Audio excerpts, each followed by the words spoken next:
Good morning. Guess we'll get started. I, Carrie Pruitt, call the meeting of the Attendance Advisory Committee to order at 9 o'clock, I think, straight up. All right.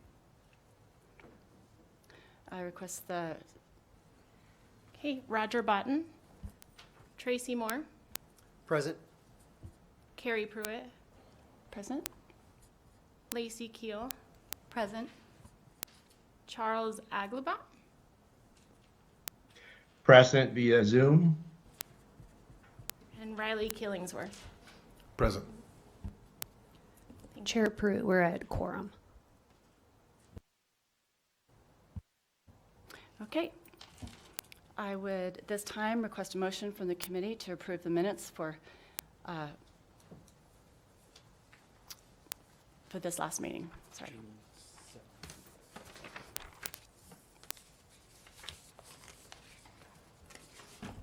For the June 7th meeting. Roger Botten, for the record. I'd like to make a motion to accept the minutes from June 7th. Riley Killingsworth for the Charles record. Aglabat, I second that. Any nays? Wait, you have to ask for public Oh, comment. Sorry, my first time. Is there any public comment on that? There is not. Thank you. Motion passes unanimously. Well, you have to ask for a vote. Oh, I'm sorry. That's okay. All in favor? Aye. Aye. Aye. Aye. Aye. And any nays? Okay, motion passes unanimously, as suspected. Okay. Okay, moving on to item 2.02. This is a discussion on the duties of the vice chair position for the Student Attendance Advisory Committee. Inquiry of current members' interests as serving vice chair and possible action to select vice chair for this committee for the 24-25 school year among the following: Charles Aglabat, Roger Botten, Lacey Keel, Riley Killingsworth, and Tracy Moore. And I've been told that Charles Aglabat might be interested in volunteering.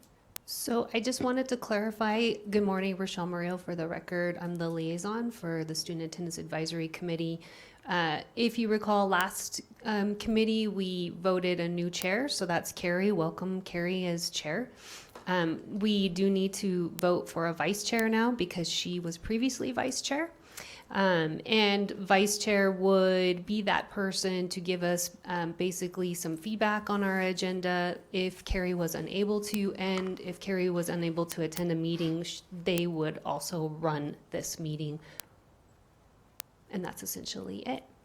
So it is open to discussion if there's anyone interested in that role.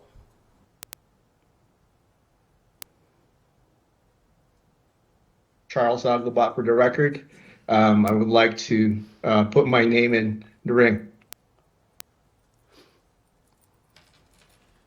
Okay, then, Tracy Moore for the record. I'm not too familiar with the open meeting law when it comes to this, but just in case there is a conflict, I'd like to go ahead and nominate Charles Aglabat for vice chair of the SAAC. Roger Botten, for the record. Second that. okay. Then is there any discussion on this? Then I suppose we can move to a vote. All in favor? Oh, sorry. Sorry, is there any public comment on this? There's not. Okay, jeez. I have it written right here, too. Okay, then, shall we vote all in favor of Charles Aglabat becoming our vice chair for the next school year? Aye. Aye. Aye. Aye. And any nays? Okay, the vote passes unanimously. Thank you, Mr. Aglabat. Thank you. Thank you. Okay, then item 2.03, presentation and discussion to provide an update on Washoe County School District chronic absenteeism rates from the 23-24 school year for presentation and discussion only. Okay, good morning, everyone. This is Rochelle Murillo again with the Intervention Department. For the record, we're happy to be here again, getting ready and gearing up a lot for attendance. Our chronic absenteeism rate for last year, so I just want to clarify the definition of chronic absenteeism and how that translates down to the state based on state laws. And so our federal definition for chronic absenteeism is all absences or unexcused absences. Regardless of the reason, according to the federal definition, all absences are unexcused absences. Our state has two laws that allow us in the state of Nevada to exempt absences. So sometimes you'll see a federal rate that looks different than our state rate because we have two kinds of absences that allow us to exempt absences within the state of Nevada. So in the state of Nevada, we can exempt an absence where a medical doctor or a behavioral health professional has exempted that absence for a period of time. So that's an exempt absence, not an excused absence, but an exempt absence. And then this year we have a religious holiday exemption. So that is another exemption that we have within the state of Nevada. So that's why sometimes our chronic absenteeism rates look a little different because the federal definition is all absences, and then we have Nevada revised statute under 392 that allows us for two kinds of exempt absences. So I'm going to stop and see if anyone has questions first around that. Okay. So for our definition around the state, we were about 23% of our students were chronically absent. So we did see a decrease of about 2% in our chronic absenteeism. That translates to thousands of students. So we are happy to see that, but we have a lot going on to continue to see that decrease. And so, again, we have 10 attendance officers that are assigned to every single school in the school district, including elementary school. We have 7 re-engagement specialists that are also working with students, and they are assigned to every school in the school district as well. With the help of Doug and other staff, we have gone out to 44 schools this year to provide training, professional development, and coaching and support to strengthen attendance systems at a school site so that we are doing some real work at a school site around attendance and attendance interventions. So we're happy to see some of that work that is coming out of all of our schools. And in discussing with schools some of the things that they did where they saw significant decreases in chronic absenteeism, they have formalized attendance systems where they are looking at their data regularly and they're intervening early with students. We're messaging to families the importance of chronic of attendance and what they can do when students become absent, who they can reach out for help. So there's a lot of work around that. You'll see some attendance campaigns coming out here soon.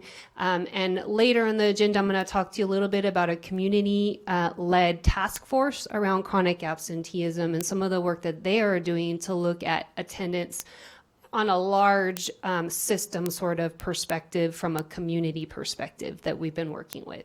So lots of things going on, and we have a lot of work to do, but we've been incredibly busy, and it's been good work and seeing schools do amazing things. I'm really, really happy about it. I've been doing this work for a long time, and I'm seeing some really innovative, creative things. We're partnering with Children's Cabinet to do a lot of work. So there's a lot of community-wide, school-wide, and then within my department work around things that we can do for attendance. So any questions about that? Yeah, Roger Botten, for the record. The messaging campaigns coming out, what's the theme of that?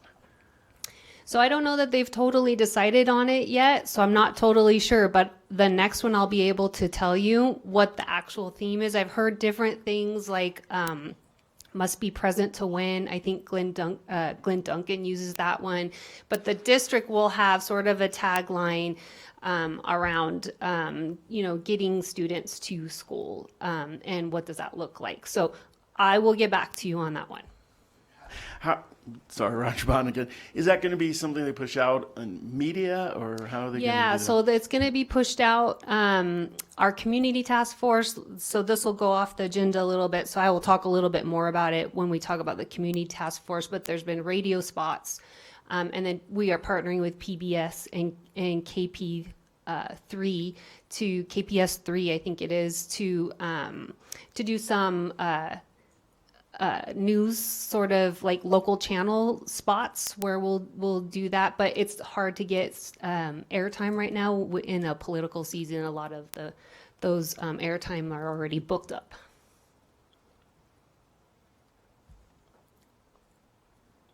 Any other questions?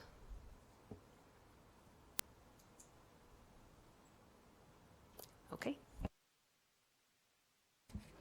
Okay, moving on to item number 2.05, presentation and discussion on the new community task force created to look Hey, at go ways. go Sorry. right back to 2.04. We haven't done that one yet. Oh, I skipped one, I apologize. Item 2.04, presentation and discussion to provide an update on the middle school engagement project for the Washoe County School District 24-25 school year for presentation and discussion only. Sorry. Good morning, everyone. I'm Doug Taylor. I'm the District Attendance Coordinator. It's nice to see you all. I wanted to give you an update on the middle school engagement program. There have been some changes since last year. So we do have 5 middle schools that are taking part in that program right now. That's Billinghurst, Swope, Shaw, Mendive, and Cold Springs Middle Schools. As you might remember from presentations last year, in the past we had intervention prevention assistants that would serve 2 of those schools, and they would split schools. So for example, one person had Billinghurst and Swope and would spend half a day or half of their time at each of those 2 schools. This year, I'm happy to report that we were able to secure some additional funding from our funding sources. And so we were able to go to a different model with those. And so now we have one person assigned to each school full-time. So those 5 schools will all have a full-time support person. We've also been able to reclassify those positions from intervention prevention assistant positions to re-engagement specialist positions, which we're hoping we were able to increase the salaries a little bit in relation to that. And so we're hoping that will help us to maintain some stronger stability with staff. As you might recall, in the past, I'd talked to this committee about, we had difficulty keeping those positions filled. And so we're hoping that the reclassification and the fact that they're now assigned to just a single school will help us with those. As of today, 4 of those 5 positions have people hired into them. We've been hiring people into those positions at the start of this school year. That funding just came through at the start of this year. So 4 of those positions have been hired for. 2 of those positions have actually begun work. The other 2 will be beginning work in the next couple of weeks. The 5th position we'll be hiring for actually next week. So we should have them by the time we meet again next time. We'll have those all those people in place. There are essentially 3 buckets of work that those people will be focusing on. The first and largest by far is direct case management for students. And so we use a system to identify students who may be having attendance struggles. And as we all know, there is almost always a core reason why students are having those attendance struggles. And so when they do that direct case management, the biggest part of their job is to try to identify the reason or the reasons why students may be experiencing those attendance struggles. And there can be a lot of those things. Often they kind of fall into 3 large buckets, one being peer relationships and or peer conflicts, which can look lots of different ways. The second is very often building trusted adult relationships for students, especially when we make that transition from elementary school to middle school. It can feel really different for students. Students are used to in the elementary level having one teacher all day, and often they've been in those schools for a very long time, and so they know the principals, they know the counselors, and then they transition up to the middle school where they don't know anybody as well, right? And so it can be difficult to form those trusted adult relationships. So working on building those and strengthening those will be a second part. And then the third one has to do with academic insecurity.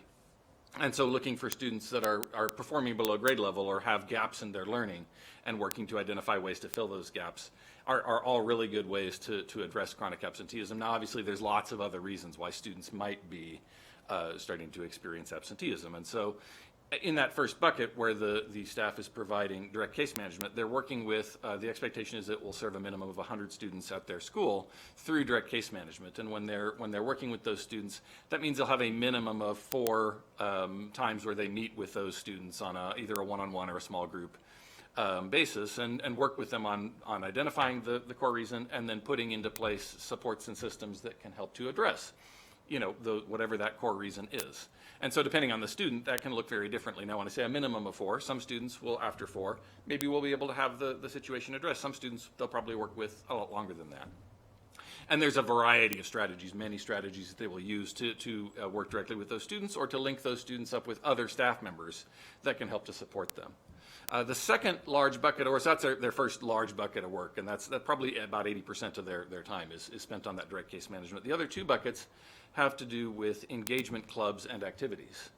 And so we have some funding that's also available to schools to be able to pay certified staff members to be advisors for engagement clubs and activities. And so in the past, we had that as well, and we had a variety of clubs that were running at these schools. We had garden clubs, we had a Rubik's Cube club, we had a chess club, we had an anime club. There were quite a few different types of clubs and engagement activities that were offered to students. And so the students themselves are encouraged to take the lead in helping to form those clubs. So we have some forms and things that we've developed that the re-engagement specialists offer to the students to help them identify a club they're interested in and then help them to identify a teacher that might be willing to serve as an advisor. And again, we have some funding to be able to pay the teachers to advise those clubs. We find that when students have a good connection to something at school, that helps often with attendance struggles, and it helps to address kind of some of those other big buckets where we talk about peer relationships and peer conflict. Well, if they're in a club with other kids that have similar interests, it helps them to build stronger peer relationships. And same thing with trusted adult relationships. Often the advisor for that club can be a great person for that student to build that relationship with, and for them to understand that there is someone here at school that really cares if you're here every day and is gonna notice if you're not, right? So that's the second big bucket. The final bucket of work is the robotics programs. And so when we started this work a couple of years ago, part of the donor at the time's aim was they wanted to get some robotics programs going in the middle schools. We have strong robotics programs at the high school level already using VEX robotics kits. And so as a part of this work 2 years ago, we purchased VEX robotics kits for all the middle schools as well. And so the third part of this is the new re-engagement specialists are all undergoing training to be able to help facilitate those robotics clubs. But we have teachers in place already at all of those schools that have been doing the robotics for a couple of years. So we have robotics programs that are ongoing and continuing to be strengthened at all of those schools. So we've seen some really good positive impact from this program at the schools in the past, and I'm hopeful that now that we have the strengthened positions, that we'll see even greater results. So that's kind of my update for all of you there. Are there any questions? Carrie Pruitt for the record. I just want to thank you for that program is quite amazing, and I'm looking forward to hopefully for it to be expanded, of course, across all middle schools. From a human services perspective, we totally understand how difficult it is for kids to get re-engaged, kind of reattached to the school environment when they've missed for a variety of reasons. A lot of those reasons are not their fault, right?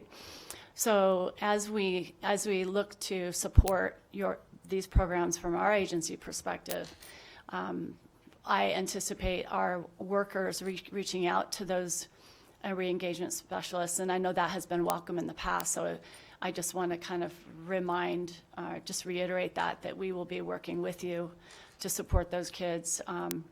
And it takes a village, and our teams expand as we serve foster youth and all of their struggles. So again, commend you on the work and looking forward to partnering more on those efforts. So thanks.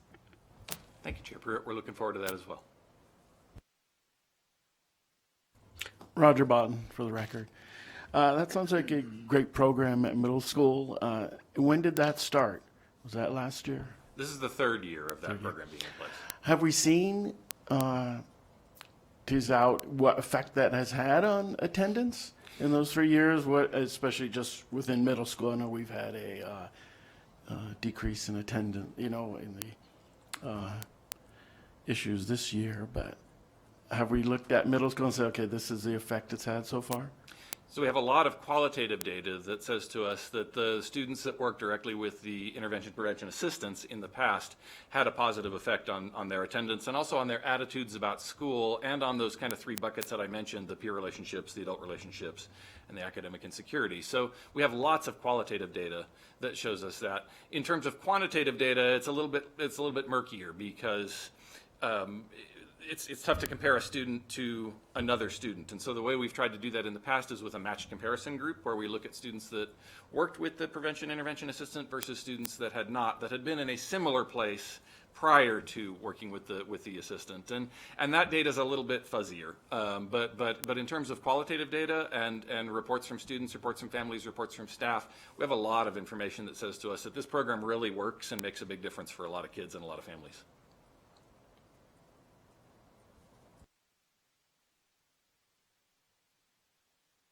All right, thank you, everybody. I hope you have a great rest of your day.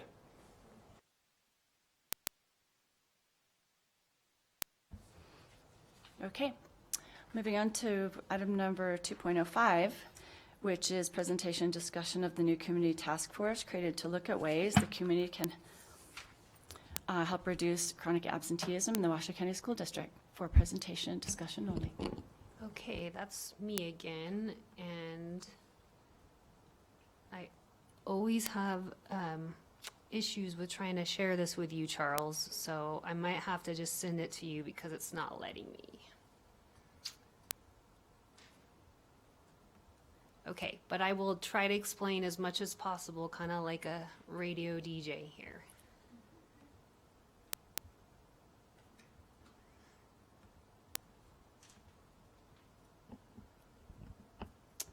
Okay, so I wanted to give you sort of an overview of what we're doing with the community task force. So we were approached, and this actually came from the middle school engagement project, and there's quite a few people that in the community are wanting to support students with chronic absenteeism. So we've worked together as a community, and there's a variety of people on this community task force.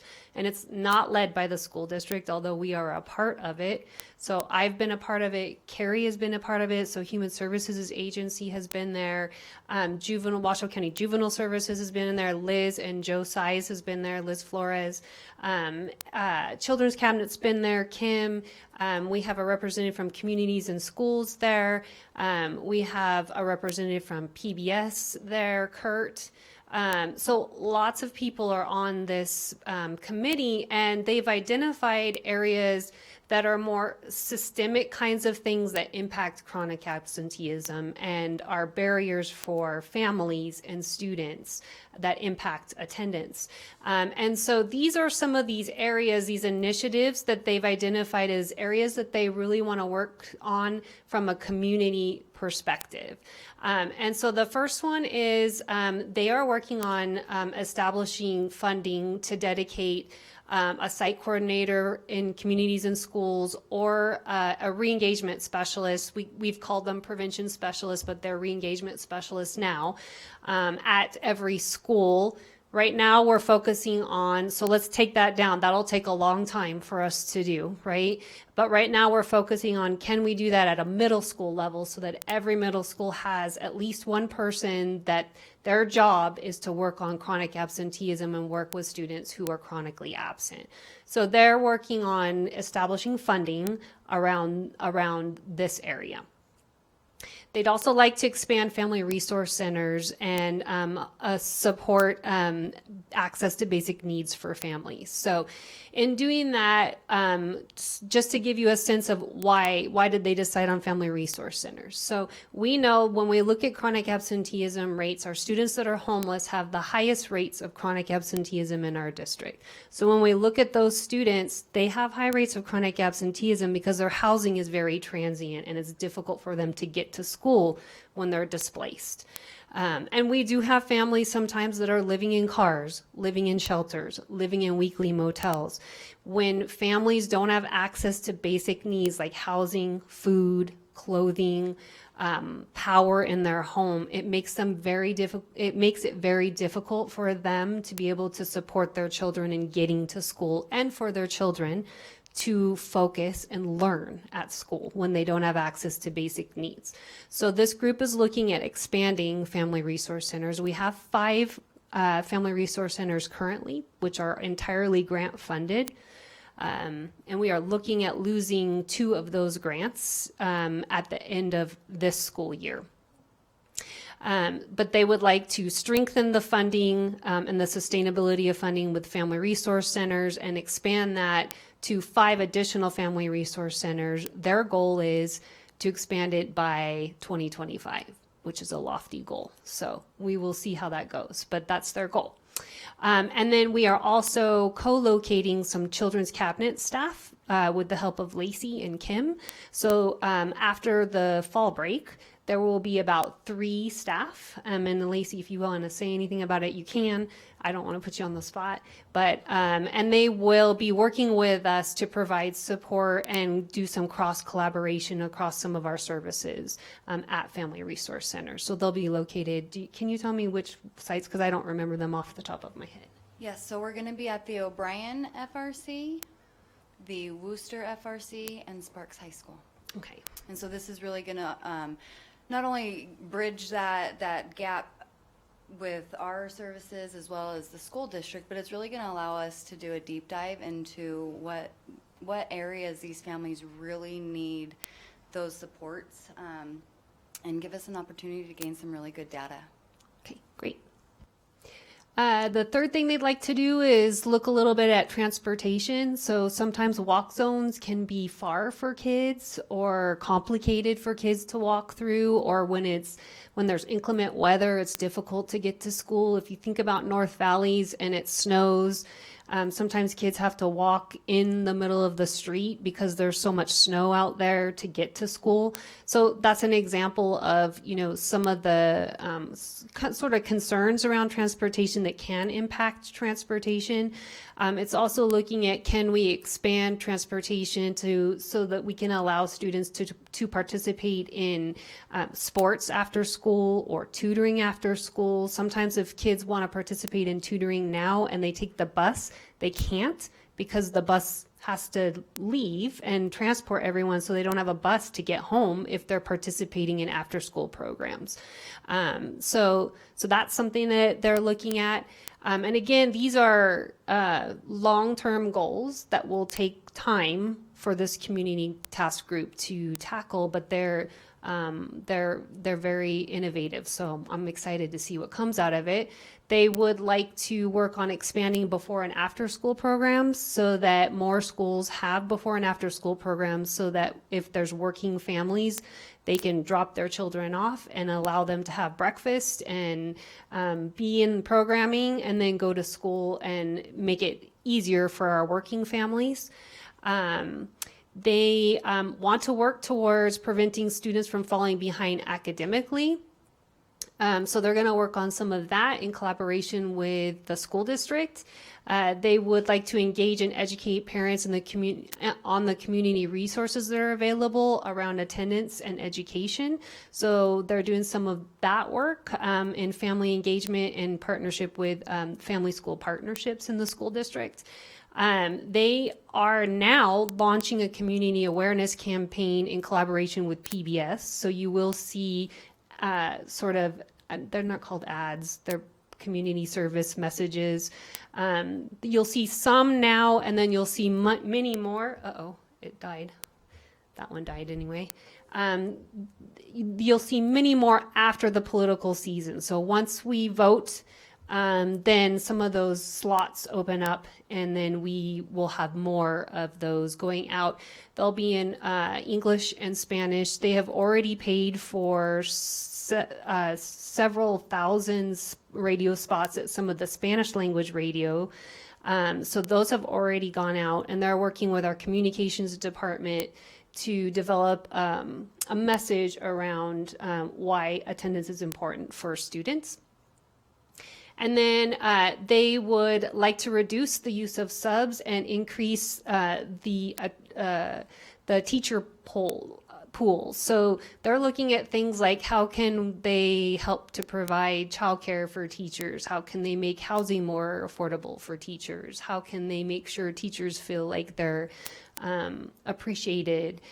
So they're looking at some of those kinds of things too to make teaching positions more attractive for people to come to, and then opening up sort of that collaboration with TMCC to get training for teachers and get them trained to get into the classroom. So those are some of the things that this group is working on, and will be involved in most of these things too. Any questions about this?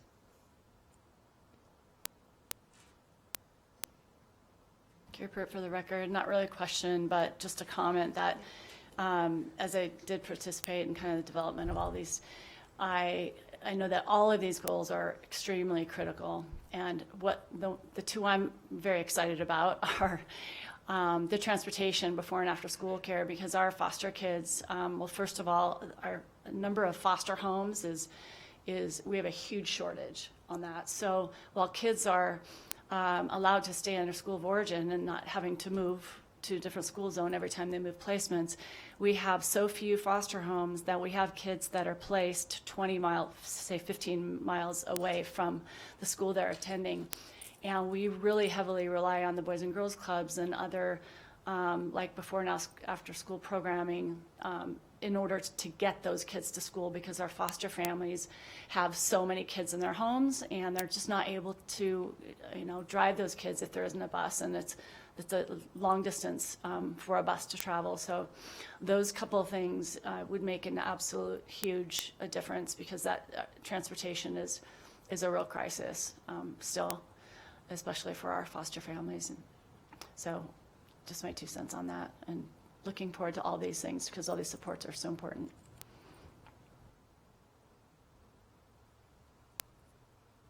Okay, that's all I have. Okay, so at this time, we're in closing items, and I do believe we have a public comment that has been submitted. We have public comment from Jeff Church. Get the oil going in the joints. Thank you.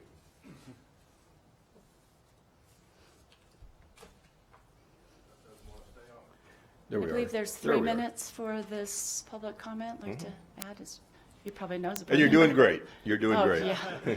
Good morning. My name is Jeff Church. I am a trustee for the Washoe County School District, but it's very important that I tell you that the views today are mine. First of all, chronic absenteeism is a very serious problem. What you weren't told when you were told the 23%, high school is 39%. That's Washoe County official stats, 39% absenteeism at high school. No improvement over last year, 39. Some of our schools were over 50% absenteeism. I believe one of them last year was 60% chronic absenteeism. This is a problem that cannot be ignored. The other concern I have is when you look at your agenda, discussion only, presentation discussion only. Why are you here? Why am I here? I'm here because I care. I got up this morning to come down here for this. You've got to have action items. It's worthless for you to be here and not have an action item. It's your duty as a board to recommend, as a committee, to recommend to the board programs. That's right in your charter. It's your duty to recommend. You can't recommend if they don't give you an action item. Now as to the meat of the matter. I'm sorry, but the school district's off chart on what the problem is. Number one, policy number 5400, attendance. 0 required. D is for diploma. You do not have to attend and you graduate. That's almost, I think it's a violation of state law. It's ridiculous. 0 attendance per our policy. It's in your handout that I gave you. Credit recovery is a failure. I don't have to attend because I take credit recovery. I take a little test, I watch a video, I get a D, and I get to walk down the aisle with all the kids that worked hard. Restorative discipline is a failure. Governor Lombardo said so. Violence in the schools is out of control. You need those stats. You need to demand those stats so you can make good decisions. What are the stats on violence in the schools? We have good kids staying away. I didn't realize that until recently. It's not kids that don't want to be there all the time, which is the majority of them, but you have good kids because of the violence that go, I'm not going to school. So you've got to deal with this problem. It's going up. Last year, 2 years ago, it was 24% district-wide. Now it's 31% now. The new stats come out September 16th, statewide in Washoe County from the Department of Education. So I urge you to tickle file September 16th and see how we're doing on that. I've got 26 seconds left, 24, but I had a teacher write me. He said at the bell time, he had 6 of 34 high school students in their seat. 6 of 34. At most, he had 17 of 34 at peak day. That's 50% chronic absenteeism. So it's not walk zones, it's the things that I mentioned, and I just urge you as a board to deal with that. I appreciate your time. Thank you.